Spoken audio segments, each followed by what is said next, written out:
Welcome to episode 75 of the Hard Truth About B2B eCommerce. I'm your co-host Isaiah, and I'm back with Tim. Hey everybody, I'm Timothy Peterson. Welcome to episode 75. And I'm going to continue our relatively recent tradition of giving shout outs to listeners. You know, some of them are more recent, some are very long time. So Andrew Grosvenor, who I've known for quite a while, he used to be top guy at Trade Global, which was part of Singapore Post. He's, I believe, working as a consultant right now. Thank you. Melissa Campanelli, who's been in media about advertising and marketing and the industry for many, many, many years. I used to write, I think, for Multi-Channel Merchant and many other publications. Jessie Jackson, who's at Unilever. She's head of e-commerce for a division over there. I used to work with her years ago, and I'm so happy to hear that she's a listener. And then two quick ones, Katie Cipollone, who I worked with many years ago at a startup, but actually 20 years ago.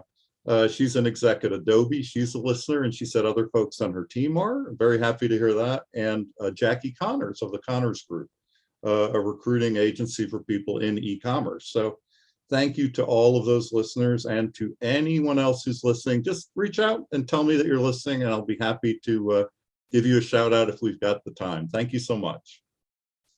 And let me throw it back to Isaiah now to introduce our spectacular guest, who is apparently also a longtime listener of the podcast. Well, we do have to do our quick pause for the sponsor slot. Oh yeah, I'm forgetting to thank our sponsors and thanking our listeners. All right, thank you for reminding me. You know, this is what it's like to record, folks.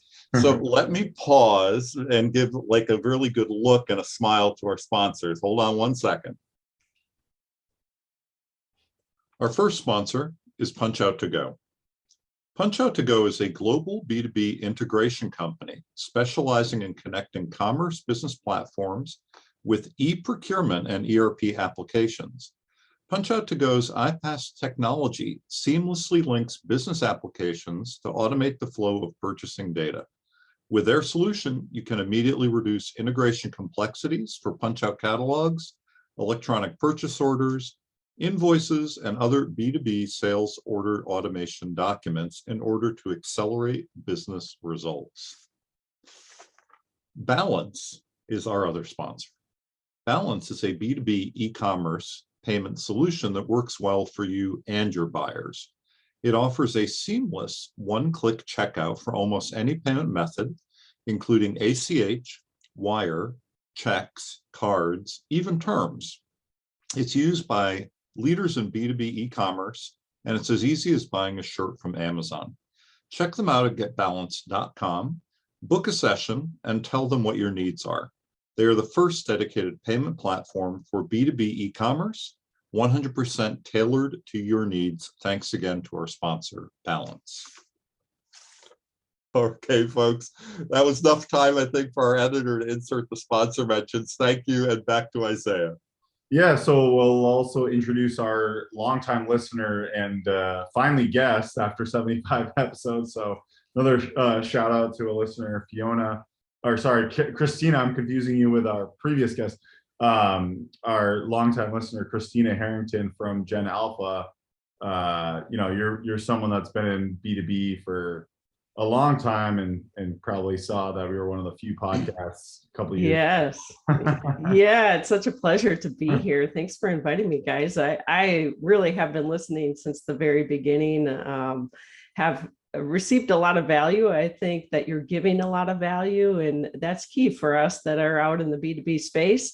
And we're trying to educate. I think the more people educating, the better off all of us are. So thank you for that.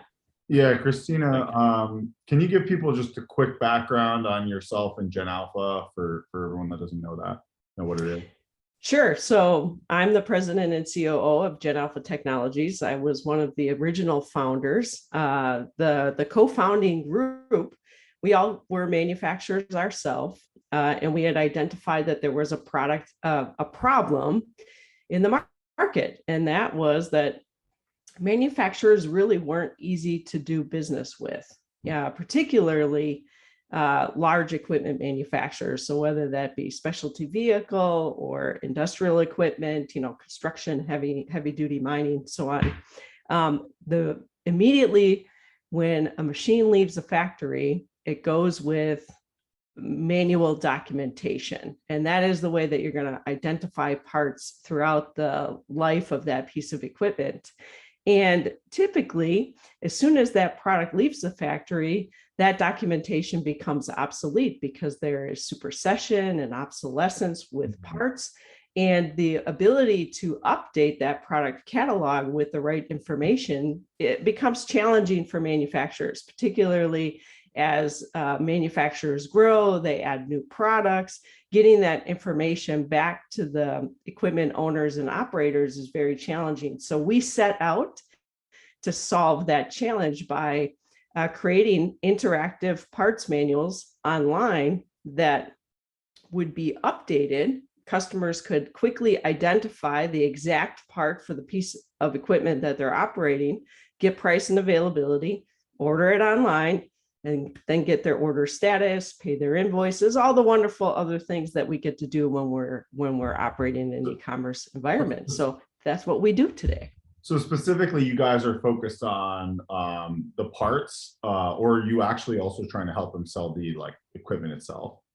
We certainly offer the ability for manufacturers to sell equipment, used equipment, and product configure equipment. So if they want to build their own piece of equipment, those are complexities that I will admit not all manufacturers are ready for yet. So parts is an easier entry point for manufacturers to offload a portion of their business, create a better buying experience, and it frees up the sales team to work on the more complex sales. So certainly selling whole goods is an opportunity online, and we find that the customers who have been working with us longer move into that direction after they get the parts going. So the parts is kind of the low-hanging fruit, get that automated or more online, and then you can kind of grow into the full equipment is typically what you're seeing in the process of the evolution, basically. That's right. A lot of manufacturers have some type of CPQ software, right? Configure, price, quote. Maybe they've been doing it for a long time. It might be just something that's internal to their sales team, but not external to either. Usually in the ERP, and it's very hard to use. You got it. Yeah. So yeah, they're not always ready to make that whole buying experience change yet. So parts is the low-hanging fruit, and we think we've got a phenomenal system. I'm just to help curious, with that. what do you think is the maturity of the market at this point? Do you think that are there still a lot of people that are they have nothing and you're like, wow, it's very obvious they should use your solution, or they're usually already doing something? Where do you see the market? And I'm sure it depends on the country and the industry and whatnot, but just kind of curious how mature you feel like the market is at this point. I think there's still a lot of opportunity. The early adopters were the larger organizations. So if you think about the $1 billion plus manufacturers of industrial equipment, specialty vehicle, most of them are doing something online. In fact, a significant portion of our customer base has moved off of an old system and onto our system. So they're already replatforming, essentially. You're the second or third version, basically. You got it. Now there's that SMB market that they still haven't done anything, especially for the end user. They may have a dealer portal, so the dealers can log in and do something. The something varies by manufacturer, but they're not making it easy for customers who own their equipment to easily identify parts and then maybe be passed to the dealer to get, to place an order and take that next step. So I think a lot of manufacturers are thinking about, what should we do? Should we sell direct? Because, more and more B2B buyers want to do business with an OEM today. That's what all the research is saying, right? But many manufacturers for so long, their entire business structure is structured to do business with dealers. So this decision about going direct is very challenging for them. And the beautiful thing about our product is we can meet manufacturers where they are. If they want to continue to sell through dealers, dealers can have a login, but we can also make the parts identification process easy for the end user, and then pass that order and that opportunity over to the dealer, so that the customer's still looking for their equipment online and getting to the OEM's website. So let me just ask for a little elaboration on this one piece. So one of the things that we've often talked about, and then we continue to hear from the end consumer, is that, you know, they want different, or at least more information, let's say, than the example you're giving here, that the dealer would want from the manufacturer, meaning that they want the images, they want a description that is more than just like, here's the measurement and it's made out of aluminum, right? They want a video perhaps of how the parts will fit together, or, you know, just they want all of that kind of information. How are people actually responding to this? And if they're not, what do you think about that? And are you helping them? You know, just kind of all of that fold in. Yeah, I think you're right. End users want all of that. They want a self-service. They want to go, but, you know, think about today's day and age with supply chain challenges. If I can't find the part, so my piece of equipment is sitting, maybe the pump went out, and my natural source, maybe it's the dealer, doesn't have available inventory. Well, now I'm going to be scrambling. I know that I have a piece of equipment, on the side of that equipment, it says the OEM's name. So the first place I want to go find that pump is the OEM site. And if they haven't made that available, they might be missing out on an opportunity. Additionally, when they are looking for alternative parts quickly, they're going to Google to search. So if OEMs haven't made their products searchable from you know, a search engine like Google, then again, they're missing the I always opportunity wonder to how fill much demand. business a lot of these B2B companies, they don't even think, or it gets quantified as B2C, but really it's B2B, because, you know, a basic example, like my wife runs an Airbnb business that I help her with, but she does all the work, but like, they're a business, right? It's a small business. It's basically just her, and her dad helps her, and it's kind of like almost like a family business, right? But like, Sure. she's buying from Home Depot and Amazon parts and things. They're fixing things at the house, and some of these are like fairly like technical things, but like, because they don't, you know, they're not gonna like go build a relationship with like a manufacturer, like, you know what I mean? It's still so small that Yeah. I just think there's a lot of these small businesses that are just going to go and buy on Amazon and Home Depot or whatever it is. And it's like, a lot of that I think gets quantified as a consumer purchase, but really it's actually a business purchase. You know? Sure. And if you think about Fastenal, Grainger, McMaster-Carr, how much they've grown and grown online, I would argue that in any purchasing department across any manufacturing organization, buyers are buying from Grainger, McMaster-Carr, Fastenal for different things. So your own purchasing departments are doing it today. You need to be doing it as well. Otherwise, others are going to start capturing that market share. Taking market share away from you. You got it. Yeah, no, this is super, super interesting to think about. What scares me, I wanted to go back. I forgot what I was, we went past what you said right at first. What scares me is that, and this is part of one of the reasons we started this podcast, is, and this is just a general economic thing that I think worries me in general, is that like the people that started this first were the enterprise companies, right? And that's scary to me, because I feel like we're seeing so much money going to the top in e-commerce, Amazon, whatever, Home Depot, and then manufacturers.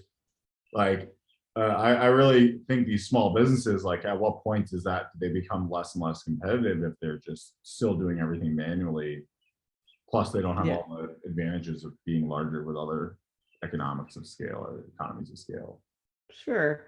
Well, and I think, you know, if we look at the middle tier manufacturers, the small and middle manufacturers, they're important to the world, right? I mean, they create products that we're all using.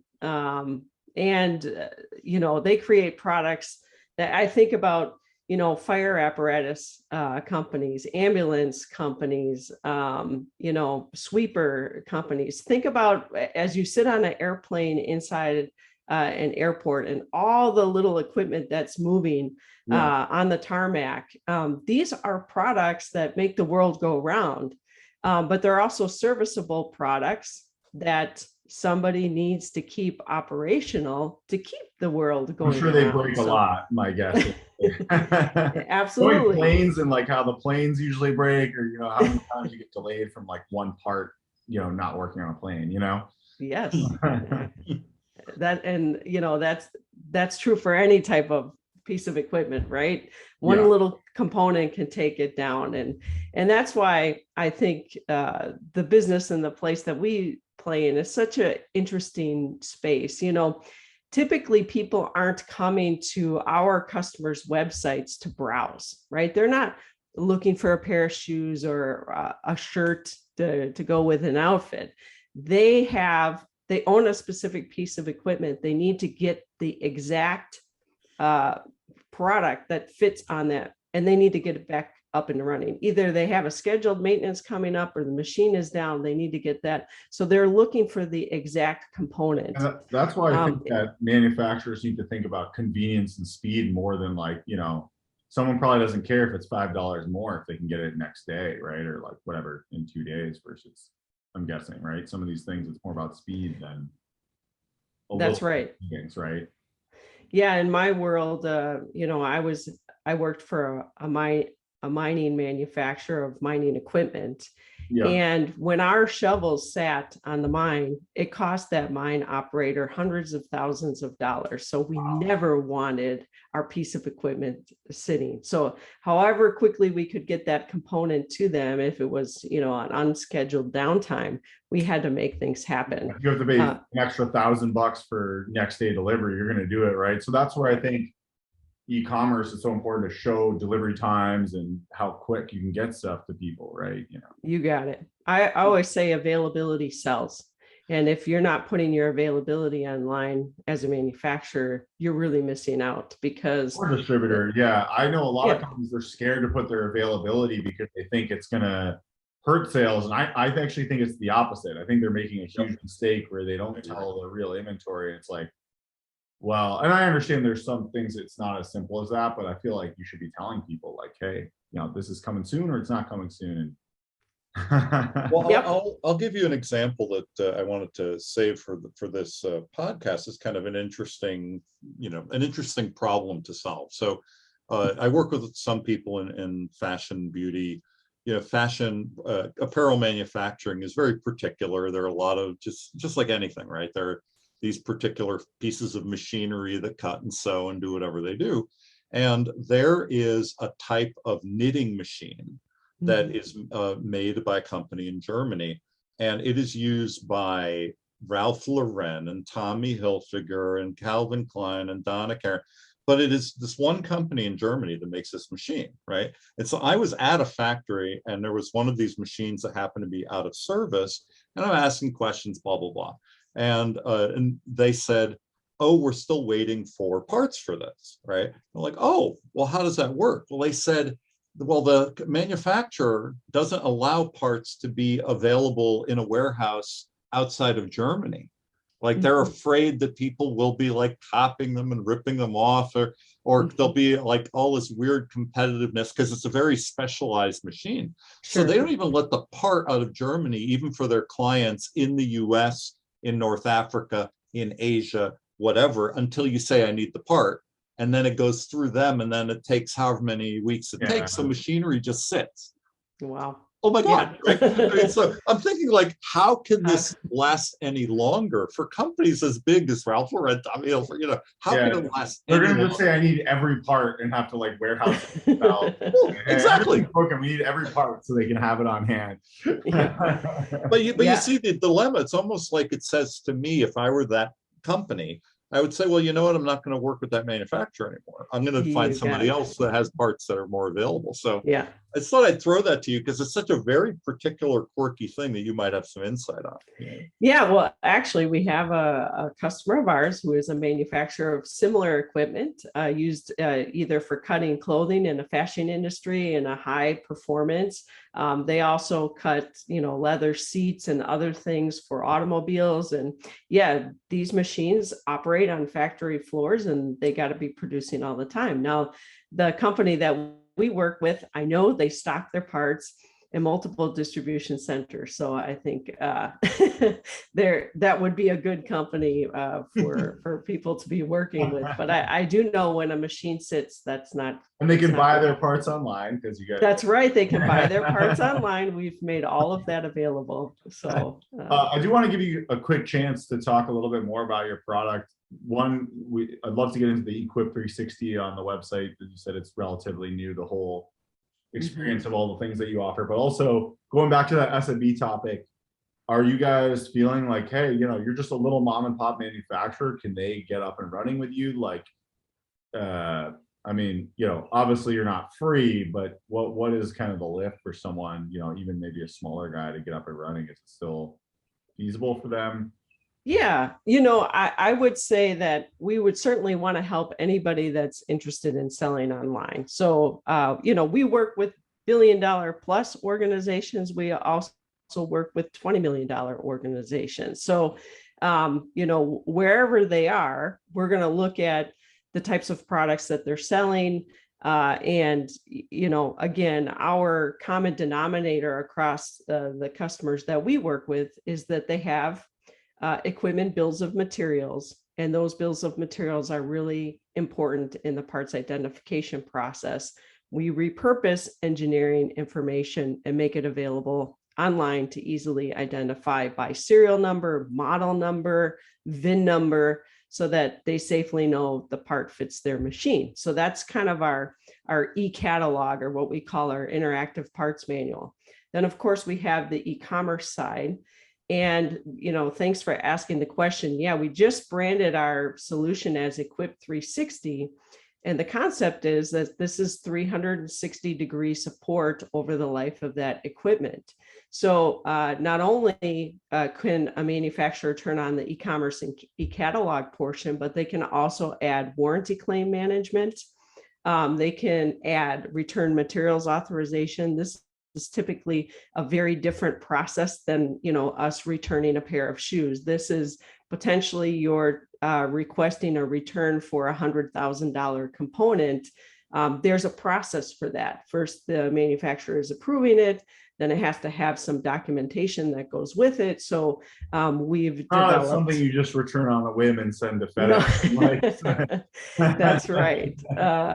So yeah, we support with that. And then we also do product configurators. And of course, product configurators are great for large whole goods. So if you're configuring that next asset, so if a manufacturer delights the customer on the parts side over the life of that equipment, now when they want that next asset for their business, they can configure that online.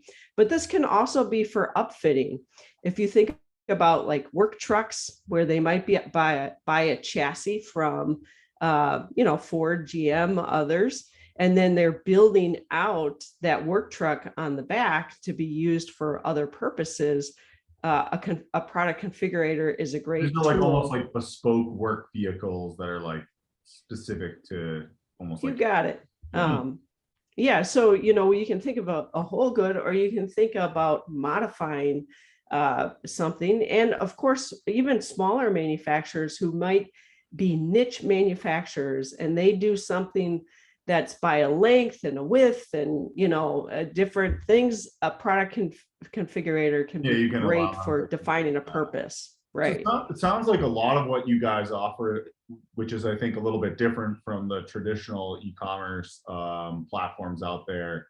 When I say traditional, I'm like, the Shopify, BigCommerce, Magentas, that are very just like commerce focused, is like a lot around this kind of like ability to return things, identify parts, really like registration of products, like all these processes that go beyond, I think, typical e-commerce. And I'm curious are you guys able to like quantify the time savings of some of this? Because I would imagine like the manual return process, like non-offline, let's say they don't have your service, it's like Sure. all the time of like having to deal with customers and that whole stuff probably adds up, right? Like, Oh yeah, significantly. So here's how I would answer that, because it's going to vary, of course, by adoption of the e-commerce solution. And as we all know, we're moving through a transition of traditional means where they're calling the customer service. It's not going to be 100%. Yeah. It's not going to be 100% on day one. However,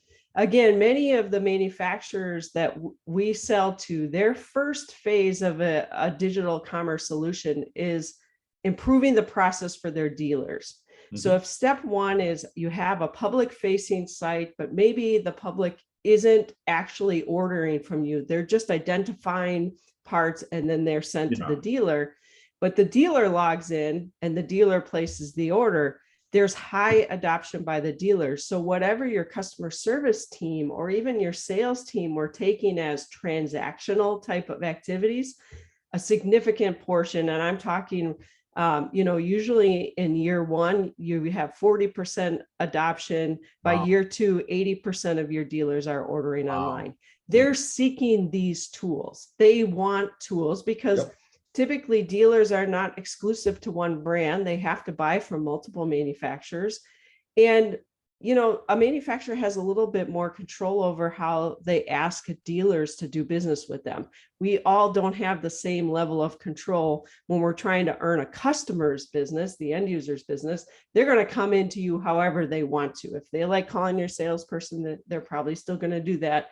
Call your customer service team. And then there is that change in generation that's coming in, that they're adopting the digital tools. And that's where we're starting to see. Well, also imagine if you're a dealer, distributor, whatever, and you have to buy from all these different people, it's going to be really time consuming to call everyone up, right? Oh yeah. And, we all know, I think a call is almost always going to take longer than going online, searching for some items and adding to cart. I mean, you should be able to do that in hopefully a few minutes, potentially, That's right. Especially if your credit card or your payments are saved and you don't have to constantly fill out, once you have once the account set up, it should be pretty fast.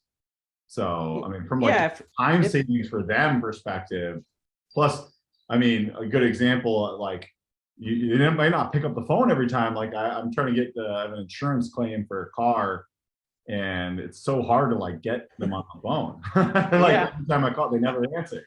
They leave a message and they call you back, and I don't always check my phone. It's like you play like phone tag, and it's like not very productive, That's right. Yeah, they say Gartner ran some research that said that every interaction with your customer service team costs you $8. So if you think about that's on average on average, that's right. So if you think about how many times your customer service team gets called to quote something, to help identify a part, to get price and availability, to place an order, to get order status. I would imagine that's just going to keep going up with inflation and wage inflation. And sure. When was that report? It's probably $10 now, right now. Yeah, probably. Before it was last year, it's probably $10 right now. Yeah, you're right. I've headed up customer service teams for a couple brands, B2B and B2C, and one of the things that I learned in that, and it's a fascinating job if anyone's ever had this. The quality and the training, like the people that you bring on have to be amazing people to begin with, because you're asking them to not just have a certain knowledge base, but to have a phone manner, to be able to problem solve on the spot. I mean, all these things, also to do it quickly, but they also have to continually train. So it's like really expensive to have teams like this that know what they're doing, have the courtesy, add on all of these layers and layers and layers. It's not just like, I don't want to diss anybody else because I've headed sales teams too, but it's a different skill set than being a salesperson, where the interaction is supposed to be like, you buy and I go now. It's like, that's it. The customer service is every piece of the process, doing the research, contacting, knowing what to do. I could see why it's $8 per interaction or more. It's amazing. I would imagine it could be a lot more in some cases. Yeah, and if you think about it, these poor people, they have to use an ERP system to get a lot of their answers. And we know how, let's be honest, an ERP system is not like an e-commerce site where e-commerce is very intuitive. ERP systems are very many different pages. You've got to go in almost like directions. an Excel sheet. It's like a dynamic Excel sheet is kind of like how I would think of it, That's right. So I mean, the ERP is a great tool, but it's a great thing to have as the safe source for the data. But when you're trying to answer questions, usually even customer questions in this setting aren't always all in the ERP. So to identify the right part, you got to go somewhere else. Then you got to come back to the ERP, get that customer's price, get them the availability for the part. You're on many different screens. Yeah. You understand. So the quick question I had connected to this is related more to, I guess part of it is related to ERP, but it's really about how, as a consumer, so I'm the end consumer, so it could be the dealer, but I'm thinking more in like an end consumer approaching this. Let's say that we'll start with auto parts. Let's say, I have a Ford and a BMW and a Volvo or whatever I have.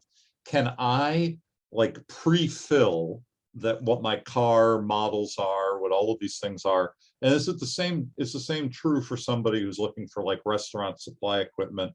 Can you pre-fill all this in so that when you actually have the need, that information is there and you can actually access it more quickly? Or do you have to search one by one model, find the model numbers and all of that? Yeah, so it depends on how the manufacturer sets it up. But this is a beautiful question, and it's part of why I love the solution as well, is that the manufacturer can map the logged in customer to the equipment they own. So in the case of the fashion machines, product registration feature that you guys have, or is that? That's right. So yeah, if they have 15 machines on the factory floor that are from this manufacturer, when they log in, they're seeing their 15 machines. They can even call them a specific name. In mining, each piece of equipment in the mine had a name, like Gladiator or something. They were actually pretty cool. But on the factory floor, it might be Unit 1, Unit 5, Unit 15, Unit 15. Depends how important it is, if it gets a real name or not. That's right. So it becomes pretty cool. If it's hundreds of thousands of dollars, I would imagine they probably get names because you're like, this is. That's right. And these are millions of dollars. Millions. Fire truck. I think someone was telling me they're like $1 million, right? So some of these things are it's really cool. So we kind of derailed a little bit. Like what you said is pretty impressive. So by year 2, theoretically, these companies should get 80% adoption on dealers. Obviously, like you said, the end customer adoption is a little bit harder. Do you see any of that, or? For our manufacturers that are going direct and they don't have, maybe they have dealers, and because we do have customers who have it open to both. Customer can pay with a credit card online. Customer adoption is growing. And I think many businesses will tell you this, you guys will probably say it in your own experience with customers, is that there is a lift overall for all sales when you move online. So now you're meeting your customers where they are. Maybe they still like to place some orders through the call center when they think it's a little bit trickier, and other consumables or stock orders, they are always going online. But what happens over time is adoption for the e-commerce site keeps growing. And initially, you're really moving revenue switches from call center to online. So you have a mix of both. Over time, both start growing. And that's what we see with every implementation, because now the customer feels fully supported. When they need to talk to someone in the call center, typically these people in the call center are more available today because a lot of the transactional stuff has been offloaded. Yeah, they're not bogged down by the simple stuff. Yeah. You got it. So, but today the adoption for end users is slower, but growing. So 25%. No, I think what you said is so important though, right? It's like, this is not just e-commerce. It's actually improving your overall sales and your experience for the customer. giving them more knowledge so that they can search. I think what people don't realize, you'll see there's a guy who's been like very vocal on LinkedIn. You've probably seen him. He's so out there now about, he's more in the SaaS business. He calls it dark social, and how basically the buying process is much more complex, and these Chris Walker. these attribution softwares are kind of a bad way to think about your business, because it's like, yeah, they might have gone through Google search, but really they found Trellis on the podcast. And it's like the real marketing is happening in all these different ways.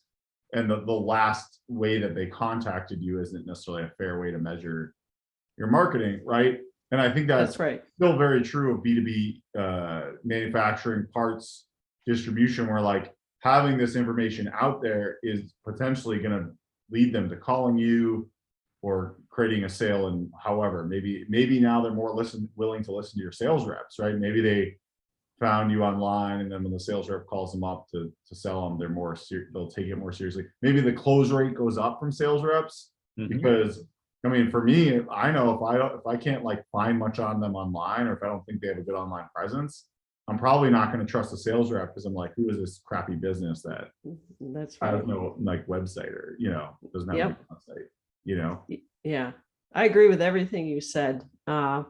And I'm a huge fan of that gentleman that you mentioned. I listened to him in the B2B e-commerce. Unfortunately, he seems very focused on SaaS, and that's fine. SaaS. Yeah. Well, we're a SaaS company, so that's probably why it makes sense for me to be paying attention to what others are saying. But absolutely, customers want convenience. They want more channels. And when we talk about more channels, that's just saying that when they want a remote self-service option, they want that to be available to them. When they need a salesperson because they have a doubt, they want a salesperson. When they need customer service support, they're going to want that. So, when they want a video to see how they can disassemble or reassemble something safely, they want that, right? So we need to be adhering to the expectations. There's been so much advancement in technology. This advancement in technology has advanced customers' expectations of all of us. And so that's really what we're talking about here. Oh, and I definitely want to agree with you on this, and add, another angle too. I mean, a lot of survey and focus group data and all the sort of stuff that I see, used to be, let's say 3 or 5 years ago, even not that far back, where when you asked, consumers what kind of communication they wanted, how they wanted to contact, they would choose one of 2 or 3 things. Oh, I like to call, or oh, I like to live chat, or whatever. Now it's almost always all of the above, based on what I need at that particular moment in time. So maybe I'll need a phone call eventually, but for now I want to use live chat. And can you text me, right? It's like all of these different things. It's changed dramatically, and it is the same in B2B as it is in B2C. So people need to respond to that and understand that, if I want something, it's completely valid. You shouldn't say, no, you can only fax, or you can only call 9 to 5 East Coast time, Monday to Friday. Yeah, right? I like when they give you options of like, do you want to be contacted by email, SMS, and sometimes email is better for me, but sometimes SMS is convenient, especially if I know it's like a time sensitive thing, or you're not always going to be checking your email. SMS is growing, big time, and people need to respond to that. A lot of companies still don't do it, even if they're doing like pretty good live chat or something else. They're not doing SMS, and they need to think about it. Yeah.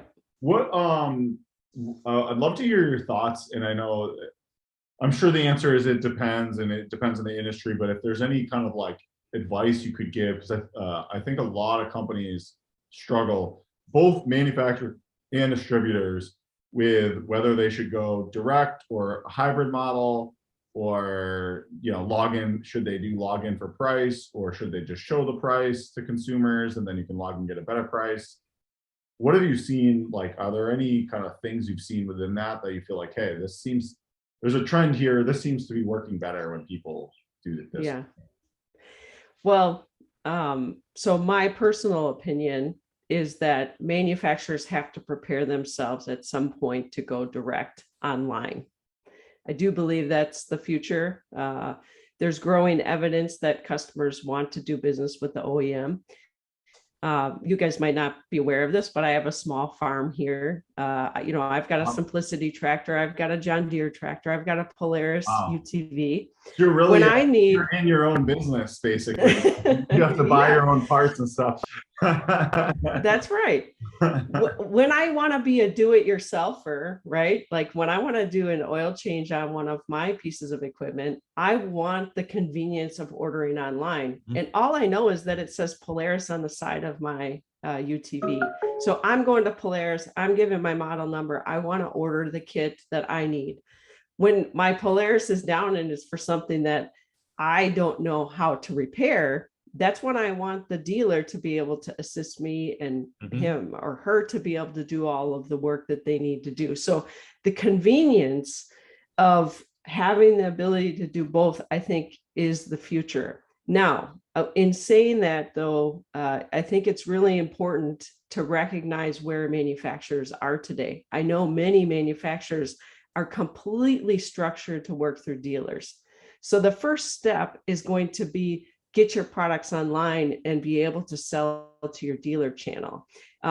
They're going to help you improve. They're going to be vocal if things aren't working. If they are working, you're going to see that adoption. And ultimately, for you and your dealer network to be relevant, you'll have to move in the direction of whatever your customers want. So if the customer wants you to be direct, now you've taken all these initial steps by getting yourself online to your dealer network first, maybe opening up some aspects to end users so they can search you and find you and get the right parts and easily get to the dealer when they need to.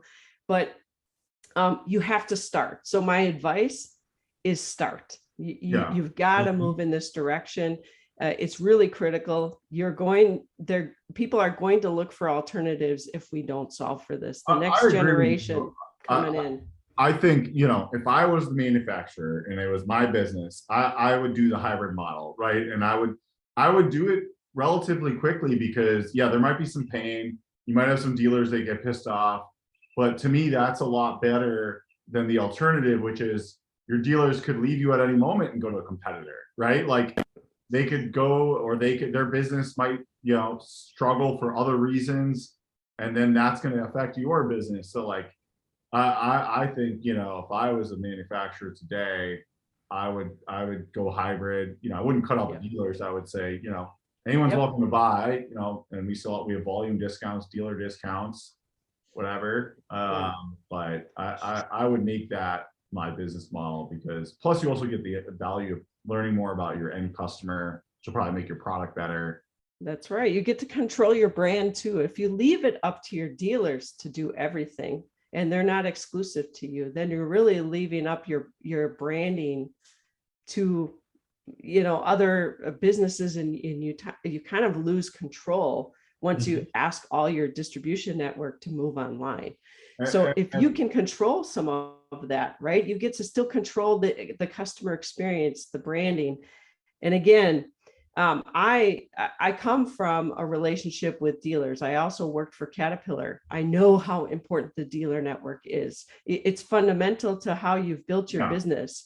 I love the dealer and manufacturer relationship, but we also have to meet customers where they are and what their expectations are. So we've got to solve this together. It needs to be open dialogue between the manufacturer and the dealer, and they've got to start moving in this direction. And let's be honest, I feel like most dealers and distributors are not the best at branding and marketing. That's right. They are not the best. From what I've seen, they have a long ways to go with modern digital marketing.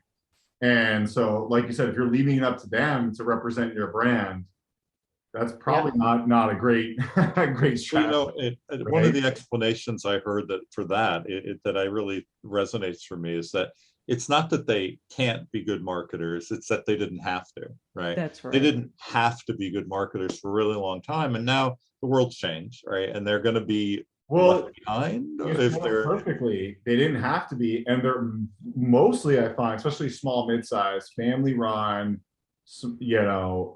maybe generational businesses. Usually they've been around since before the 2000s, which I find, the dealers and distributors. I feel like you don't see a lot of new people being like, I'm going to start like a distribution company, you know, like it's, you definitely Yep. don't see a lot of like millennials starting distribution companies. They should though. I mean, it would be nice to see more of that, but I think everyone got too sucked into the cool startup world, you know, what. Yep. But there'll be a generational shift too, because I think I read something that's something like 70% of all the dealerships out there, these distribution centers and dealerships, are owned by the baby boomers, and they're going to either be exiting their companies, so they need to increase the value. One way to do that is to make yourself digital, right? Or they're going to be passing that company on to the younger generation, and they're going to have to solve for these problems of making themselves relevant for the next generational buyer. So, and you know, as our listeners have heard before, I've had some firsthand experience in that recently. I've talked with, some people where, let's say, they're family businesses. I'll just jump on that, but there's a generational handoff, that's happening in a lot of companies, and there's no one, even at age 40 to 50, really, who doesn't do everything on mobile and have the expectations that we're talking about. It's not like the older generation does some of these things, but they didn't have to make those changes again. That's really where it comes from. Now it's like, well, the next generation of leadership and all of their consumers are shifting. I find the ones that have done the best are the ones, and now we're getting into like generational, but I think it's an important topic, because I find the ones that do the best. And I think this is a common, I mean, I've talked to hundreds of these people, right?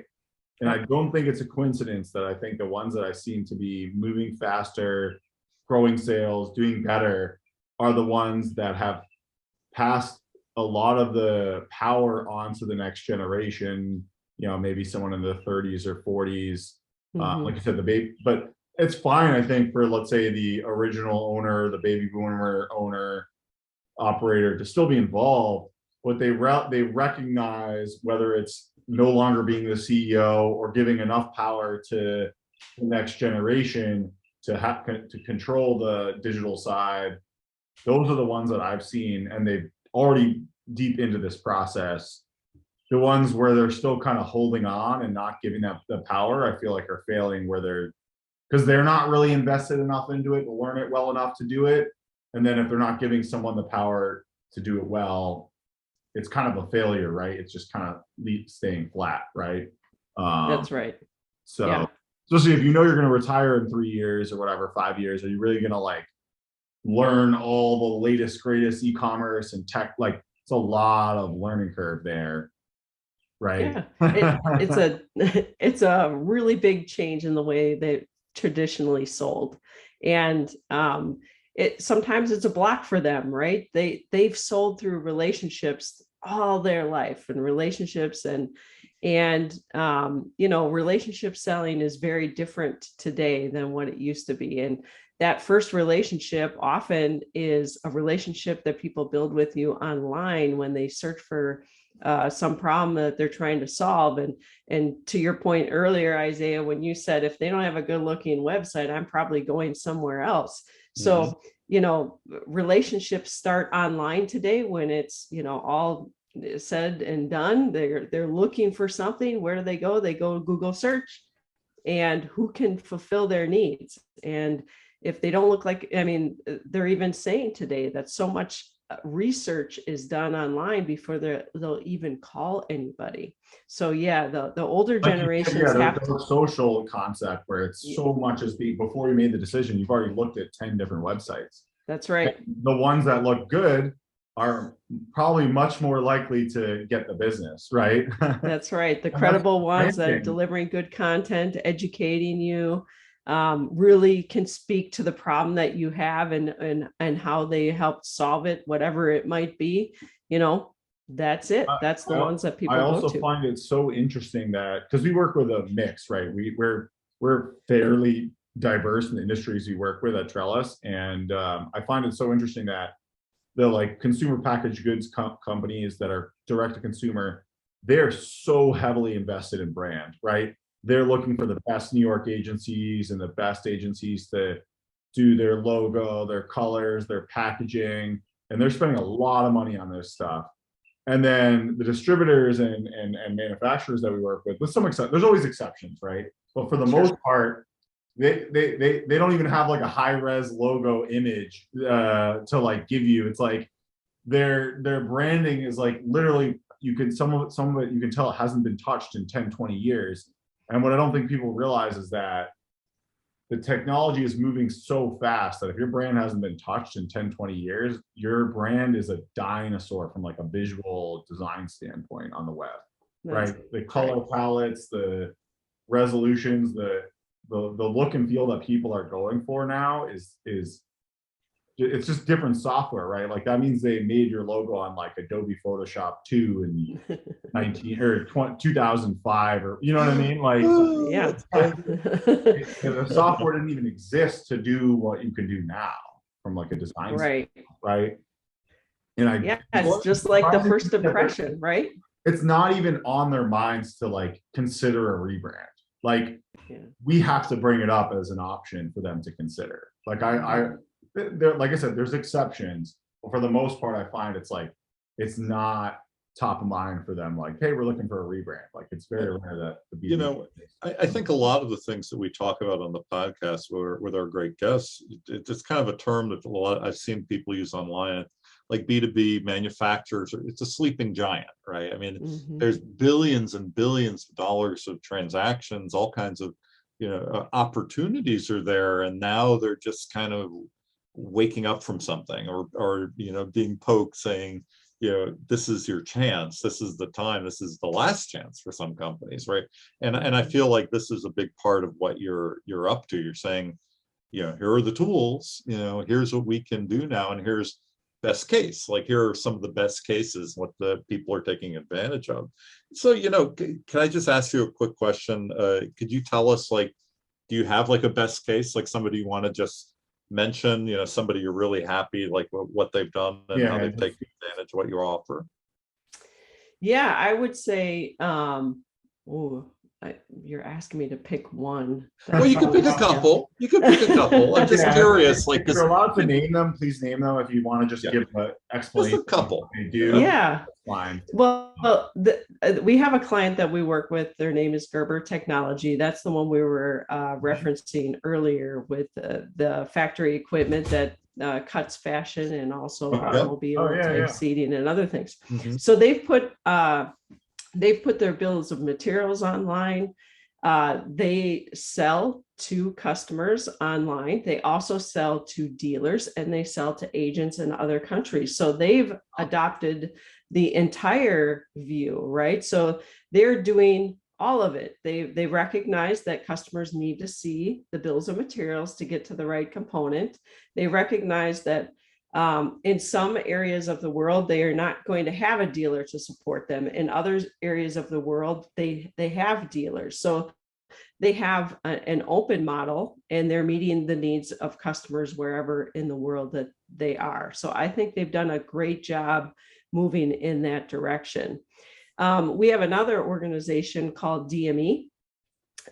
They do not sell equipment. They sell mold bases and all the mold components. So they have configurable products. So they've had configurable products online for years. They have an organization in Europe, and they have an organization in the Americas, and they have configurators for both regions, and they do business externally to customers, and they can either configure product when they need configurable product, or they can buy consumables from them when they need consumables. But what I really love about the DME organization is that they didn't just set it and forget it. They didn't launch their e-commerce site and stop there. They started putting in, they work on their SEO. They look at their analytics and the insights, and they go improve their categorization of products and their attributes, so that they just keep making it easier for customers to find what they're looking for. Additionally, they've had adoption of their tools by their sales team. So it's making their sales team's job easier.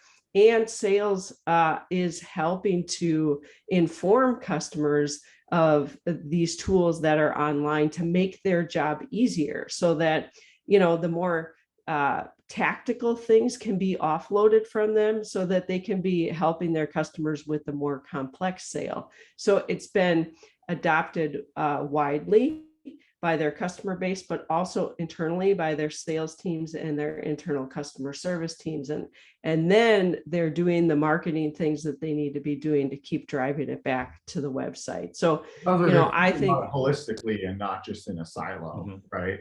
That's right. That's right. That's pretty great. Thank you for that. That's really good. You're welcome. Yeah, sorry, I'm blanking. I had a really good question for you, and I'm blanking on it. See, I completely throw you off with the shock and awe. It's crazy. I know what I was going to say. So yeah, I mean, I think going back to this conversation of direct, I think that is such an important topic, right? Because let's look at Tesla, right? I think I saw recently that the other legacy, GM, it's just GM, Ford, and the other one. Chrysler. The other big one, yeah. I don't know if it's Chrysler, whoever's owns Chrysler, but there's the three big car manufacturers in the US.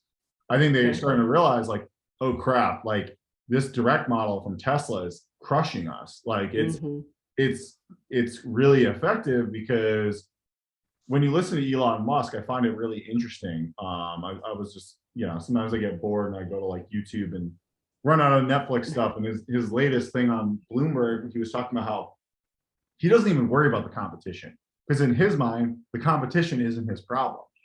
His problem is he's created so much organic demand that they cannot manufacture the raw material. They can't get the raw materials and the supply chain fast enough into their especially the new Berlin factory and the Texas factory fast enough to make the product fast enough to fulfill the demand that they've already created. Right. I don't think that's the problem that Ford and these other companies have. I think they don't have quite that same problem.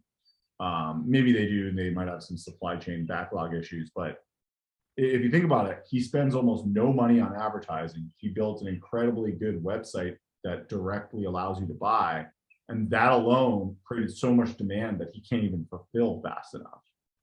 Whereas manufacturers, or the Ford or whatever, Ford is the biggest, I think, of them, has to sell to all the dealers who creates the demand for them, dilutes their margin through all of that. Yeah. Well, I think they started with an amazing product and concept, and they were solving a different problem for the world, right? And if you think about Rivian, have you guys heard of Rivian? Yep. And they IPO'd recently. I think they're pretty exciting, right? What they're trying to do in the EV space, and the purpose behind it, and the type of vehicle.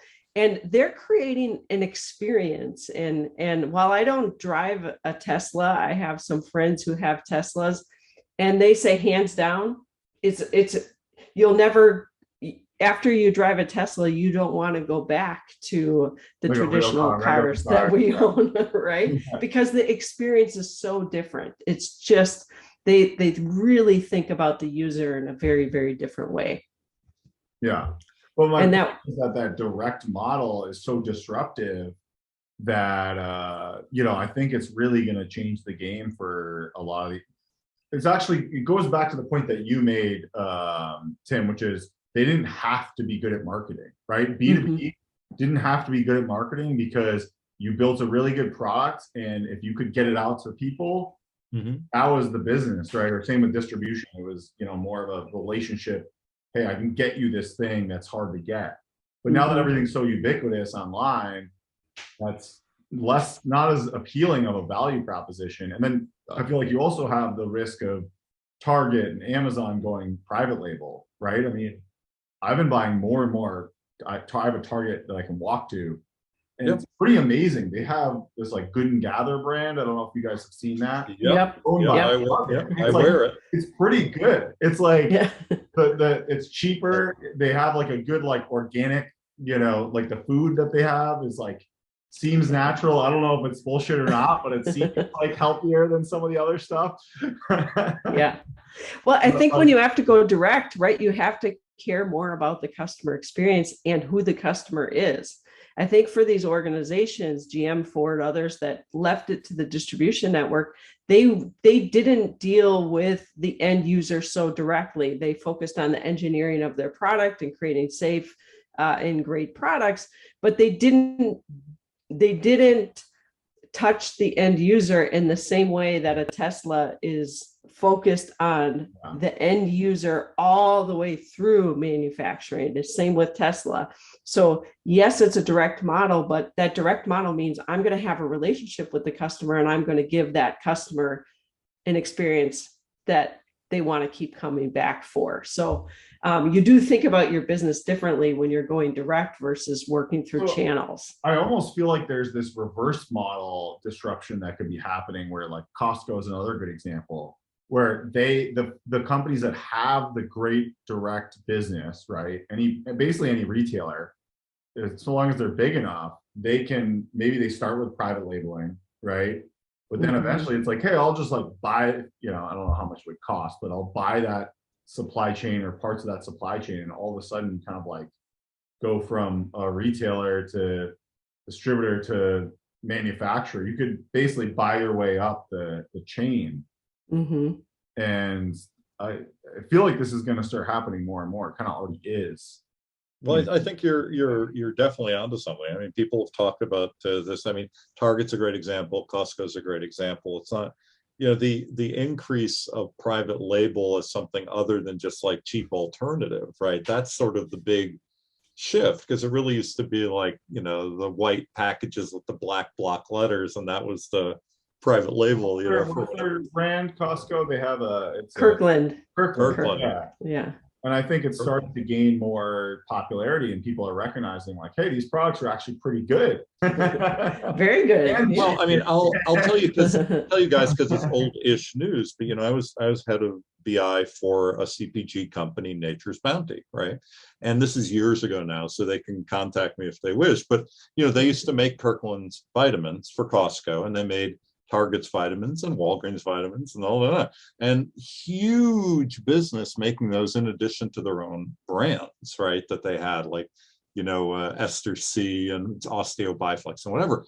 However, what happened is that a lot of those big private label brands became so popular at a lower price that they're like, well, what are we doing, right? We're doing this and it's half the price and we're selling millions of them through Costco. But we have this and we're selling like 100,000 of them at double the price. Like, what do we do? And so it becomes this really confusing issue, because people do like the quality and the branding that comes through a lot of those private label products, and consumers had no idea it was made by the same company, right? They really didn't know that. Yeah. Private label definitely gets a lot. Like it works for some of these little things. It's not going to work probably for like a $1 million vehicle probably not, or equipment, some of these things. But I think the point I'm trying to make is that all this stuff is happening digitally, and there's so many ways that you're going to be disrupted that you need to, like you said, start. You need to go with, at least getting your dealers on board, then maybe going direct or having some hybrid model. That's right.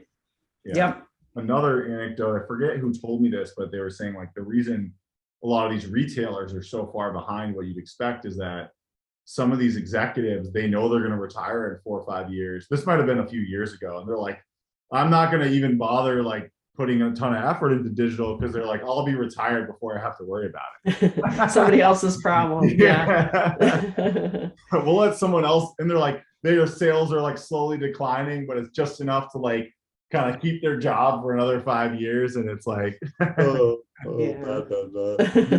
We're getting to the end of our 75th episode, and we should give you, I know, amazing, right? But we should give you some last words. Is there anything else that we should know that we haven't heard, or just remind people again, how they could find you and take advantage of what you're offering?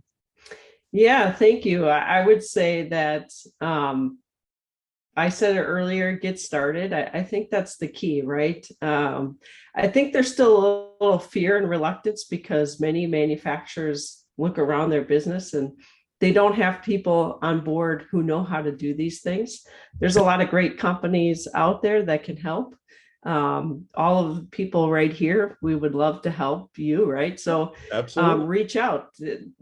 A conversation never hurts in the get started process. Yeah. So that's definitely something. I agree. I think that's an excuse. Like, go out there, hire a contractor, interim. There are companies I know that will actually embed an interim commerce executive that I could introduce them to, right? Like, there's so many ways to get the talent, whether it's internal, external.